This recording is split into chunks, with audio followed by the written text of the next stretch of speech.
Vice-Chancellor, I present to you Noel Fielding.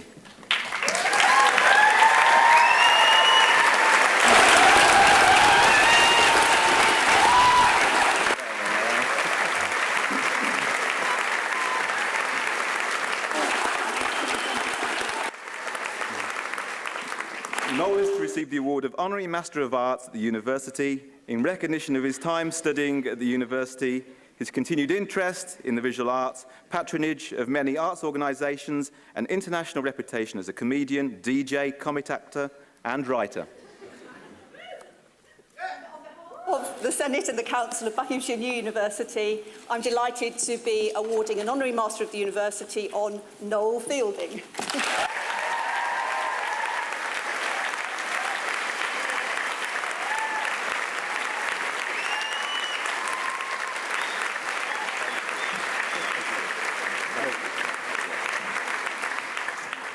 Hey, how you doing?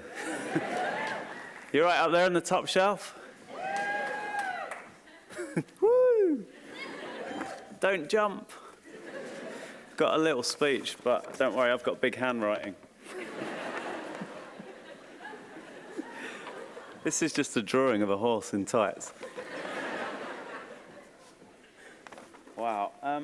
Yeah, I don't know what to say. It's crazy. I mean, it's great that I saw that, I think it was Sarah, you got an award, and Paul told me that you help people who have writing difficulties, which I thought I wasn't very good at writing. When I first got to university, I thought I was dyslexic, and just turned out I was a bit thick. But I never thought that I would basically end up being a writer, which is insane, which just goes to show you that, I don't know, I suppose I came to this place and didn't know what I wanted to do. I knew I wanted to be a comedian, but I didn't quite know how to go about it. But you can sort of do anything, which is the great thing about university. I mean, I used it, I rinsed it. I went and worked with the media students. I borrowed all their cameras. I just did loads of stuff. I mean, you can do anything you want. It's quite exciting, looking at all your little faces now. You're so young. I can't believe I've dressed as Dracula at my own graduation. What the hell was I thinking? Just come out of a coffin to do this. But I'm not used to having a microphone attached to a cupboard. That's my problem. I like to move around when I'm talking. This is ridiculous. But yeah, it's weird. I always knew I wanted to be a comedian. A lot of kids used to practice being a rock star in front of the mirror of a tennis racket. I used to be there with a cornetto, practicing my moves. I always knew I wanted to be a comedian. I think I knew I wanted to be a comedian when I came to university, and I just didn't know how to go about it. But I sort of worked it out while I was here, with the help of Paul, actually. And he sort of encouraged me. I think he thought, wow, you're never going to make it as a graphic designer. What the hell were you thinking?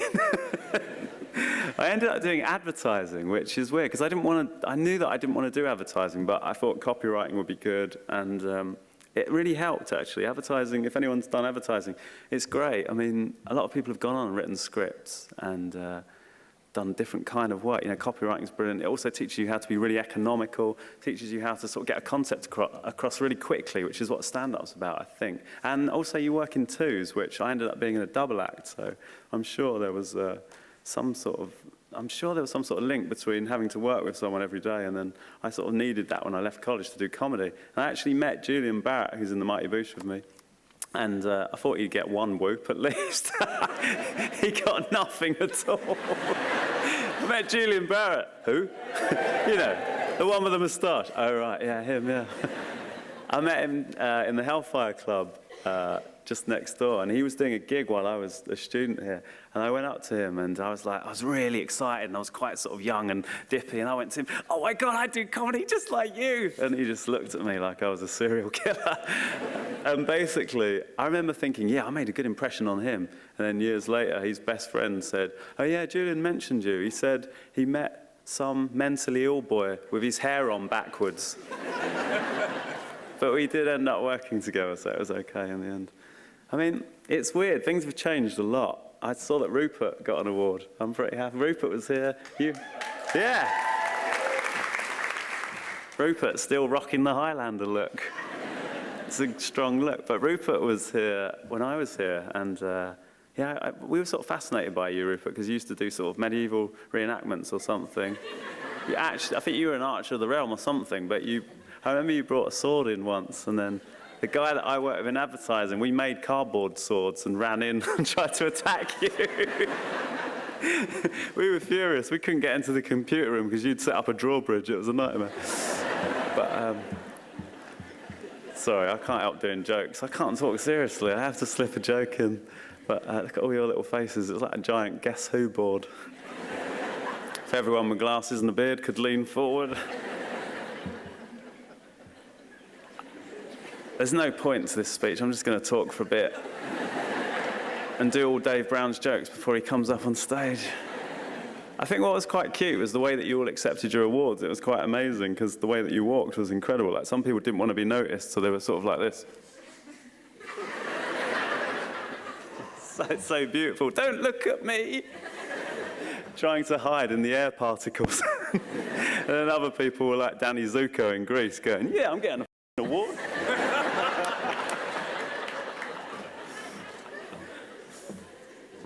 Yeah, it certainly changed. It was all fields around here when I used to go to college.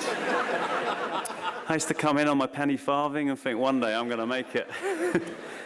I am really old now, it's insane, but I didn't realise how old I was until I realised I was thinking about my colleges and we didn't have mobile phones. I know that seems insane to you lot. We really didn't have mobile phones. We had to use smoke signals. They don't really work. They're quite random. And we didn't have computers, really. I mean, a few people had computers. We didn't have laptops or anything. So it was quite insane. And I remember, because I wanted to make some short films, I had to borrow a camera from the media, like the film studies department, and it was so big, I had to ride it to the place that I was filming. We were doing a shoot at night, and when I plugged it in, the moon went out. It was a nightmare. I did write that joke last night. I'm pretty pleased with that, actually. Although I can't think of another situation where I'm going to be able to use that joke. Oh, look at your faces, so young. I mean, it is weird because I don't feel any older than you in my own head. What was I going to say about... Oh, yeah, what I was going to say is... This is the point of it. What I was going to say is when I was at college, there were things that I did while I was here that I didn't know were good ideas because I was too underconfident, but then I ended up using them later on in life. Like Paul said, I did write Hello Little Dear, that song, and then we ended up recording it in Electric Ladyland Studios, Jimi Hendrix's studio, and which is basically a song about getting a deer into the boot of your car, which is a bit whatever, I liked it. And also there's a thing that I wrote in my bedroom on Hewendon Road, underneath a duvet, and it was a thing called The Jelly Fox where I played 4 characters, and I only had like a little tape recorder, so I had to play all the characters at the same time, and I was under my duvet just going, I'm the Jelly Fox, doing these weird voices, and my flatmate, who was French, came in and went, what are you doing? And I was just editing, I've just made it into a whole piece, an animated piece, for my new show, Luxury Comedy, and I was thinking it was weird. I was only editing it yesterday, and I was thinking that I was at college 20 years ago when I wrote that, and I've only just found a way of making that work, which I don't know what that means, really. Maybe I'm just a bit slow, but I think I was waiting until it could be animated, and I've only just done a show that's half filmed, half animated. So I don't know, and that song that I wrote, we only recorded it a couple of years ago. So it's weird because some of the ideas that you have now will be your best ideas, and I think you should be brave, because when you get out there, there's going to be a lot of people that tell you you can't do this and you can't do that. But you can basically do anything you want. Well, that's not true, actually. If you dress up as a clock and start pushing people in a ditch, you'll get in trouble for that. That's probably not what you want to do. I mean, it's great. You can reinvent yourself. That's what I wanted to say. When you leave here, you can reinvent yourself, which is amazing. You can become someone else. You can sort of go, right, I'm going to do this, and you can sort of take on a persona. I mean, I was a small Indian woman for 3 weeks when I left college, but that's not what I meant. I can't help it. It's like Tourette's. I've got jokes coming out of me. I try not to do it. What I mean is, you can just... I wanted to be a comedian, but I had to sort of invent a little bit of a persona to do that, because people think, oh, you can't do that. And even when you start doing it, don't listen to anyone. You can do whatever you want. Like when me and Julian, we did win the Perrier Award for Best Newcomer, and as a prize, as part of the prize, we had to do a big gig in Her Majesty's Theatre, which is like a 5,000-seat theatre, and our show in Edinburgh was to 60 people a night, so it looked like a puppet show. It was ridiculous. And we did the best we could, and I remember the first review we got. This is the first review we got, and we were on with Tommy Tiernan, this Irish comedian who's really good, And the review said, Tommy Tiernan was quite funny, but after the mighty boosh, a public execution would have been funny. And that's my best review. I've kept that. And I've run out of time, and Dave's got to do a speech, so I'm just going to check that there's nothing here I want to talk to you about. Just says here, met the Wu-Tang Clan while in drag. No, can't talk about that. Yeah, no, it's been crazy. But basically, I'm excited for you. It's going to be amazing. Because now this is where it all starts for you. And you probably won't end up doing what you thought you'd end up doing, but it'll be fun anyway. I've had an amazing time, and I've sort of gone to amazing parties, met amazing people. I met Mork from Ork, Robin Williams, which was just I've had my own festival. I've ended up playing the O2. I've had some bad times as well, obviously. I've been in the news of the world a couple of times. Didn't really count on that. But I wouldn't change a thing. No, I would change that. That was a nightmare. But apart from that, and, you know, getting strip searched for no reason by the police, I wouldn't change any of those things. Shortest strip search in the history of policing. Empty your pockets. I'm wearing a onesie. Get lost. Oh, dear. So, yeah. No, but thanks for this. It's been amazing. And I never thought I'd get an MA at all because I've only got 2 GCSEs. Does that disqualify me? I mean 4. I've got 4. Thank you, Jeff.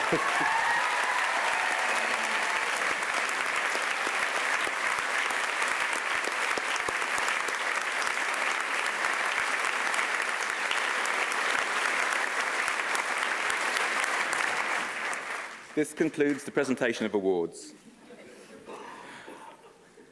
I'm sure you'll join me in congratulating both of our new honorary awardees, and it is my pleasure to introduce designer, comedian, and now new Bucks New University's honorary master's recipient, Dave Brown, to give our main address.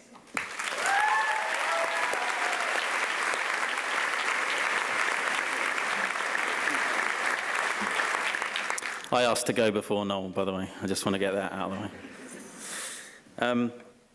A costume lady once told me, shortly after she'd been measuring me up for a costume fit, that I had the second largest head in TV. The largest being Rory Bremner. He has the biggest head in TV. I have the second largest head in TV. It's a fact, okay? Don't look at me like that. It's a fact. And now, I'm strangely proud of this fact, but it does play a bit of an issue where hats are concerned. I was glad when I came today that the costume people actually read the extra large that I'd written across the form, because in the degree photographs at my graduation, I looked like I had some kind of novelty party hat on.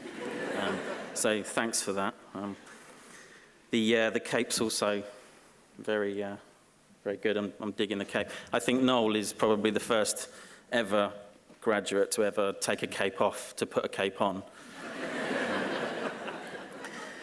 For me, it's a novelty. For Noel, it's a Tuesday. It is like that. Anyway, thank you very much for letting me speak and for the honorary masters. I'm really, really proud. Congratulations to all the other graduates. Well done. Apologies to the actual masters graduates. I'm sure that after years of toil and studying and grafting and bleeding into the night with your eyes, kind of in actual pain, to see 2 nincompoops stroll up here and get one for what is essentially running about on stage showing off in costumes, it must just be a little bit harsh. So apologies and congratulations.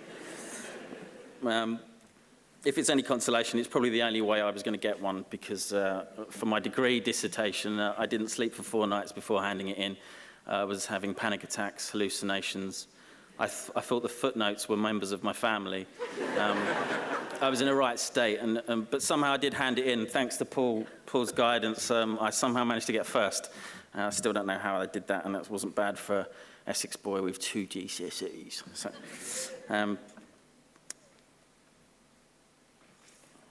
sorry.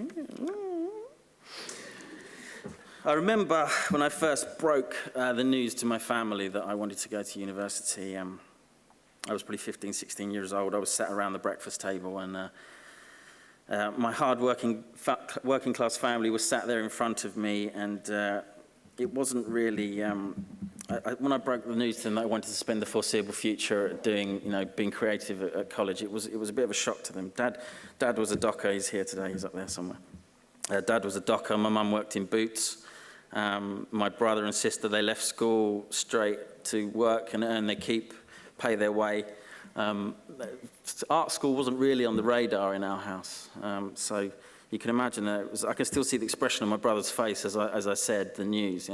He dropped a spoon on the dog's head and choked up a shredded wheat. And I remember my dad's quizzical face. He was like, "What is art college?" I don't know why he did the accent. I think he was a bit shocked. He was slowly reaching for the "Is Your Child" special leaflet that had come through the door the night before. It wasn't really a great moment for me, but I somehow managed to convince them that a creative career was for me, and they were really supportive. And after several therapy sessions and some pretty strong medication, I remember my dad walking to me with his arms open, strangely vacant, glassy eyes, and he gave me a hug and he brought me close and he whispered to me, "Get your hair cut though, eh?" They were incredibly supportive, and I'm very, very thankful for that. The last thing they needed to hear that morning was a long-haired, spotty teenager telling them that he needed financial support for the foreseeable future. That's my child heckling me. Hello. Sorry, I'm not meant to do that in the middle of that one. I knew what I wanted to do, and I knew I was kind of good at it. And my parents did too. They kind of they encouraged me.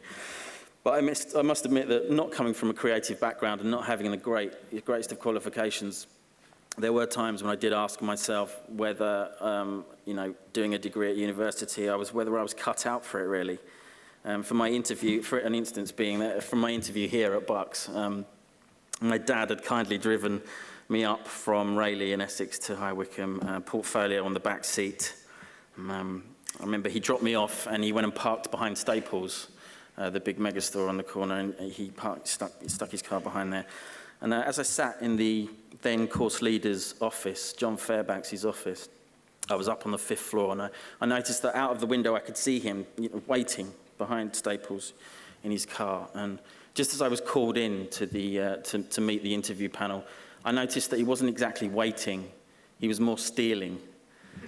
And as I shook the hands of the interview panel, I could still see my dad over Bruce Sinclair's shoulder wrestling a trolley into the back of his car. It's a true story. Ever the Cockney Chancer, he'd spied upon some loose booty, and he just thought he'd get hold of it. I remember on the way home, as I clung onto that trolley hanging out the boot of the car, speeding down the M40, just saying to myself, I wonder if I'm aiming a little bit too high here.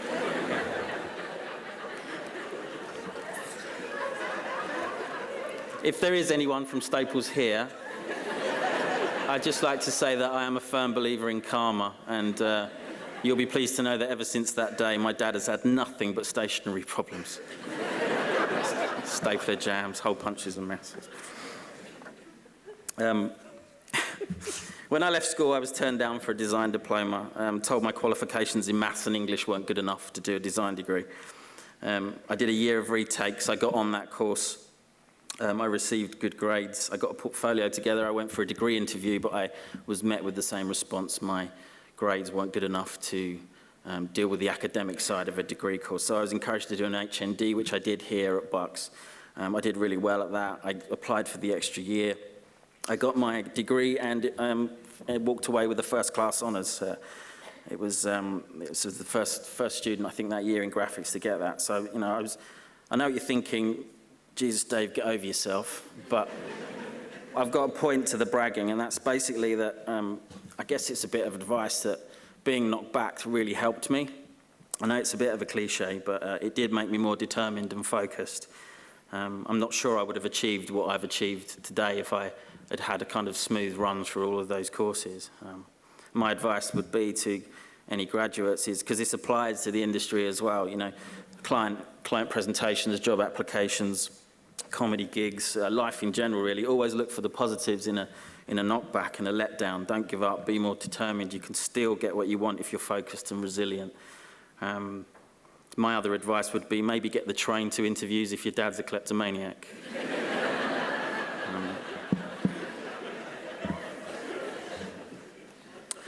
Noel sat next to me on that first day in the H&D course back in '92. Oh, it hurts to say that.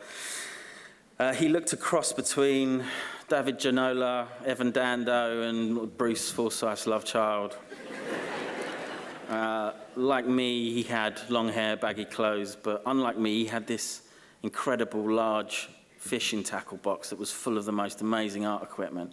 He had paints and gouache and acrylic, stuff I'd never even seen before, brushes and pens. It was also covered in these incredible caricatures that he'd drawn of famous people with their names changed like that. I remember Ronnie Corbett was Ronnie Coolbox, and Harry Carpenter was Harry Carpet Sweeper. So funny even then. All I had was a W.H. Smith's back to school kit and a dodgy HP pencil. But I remember thinking there that the level had been raised. I had to raise my game and probably put the protractor and compass away and start concentrating.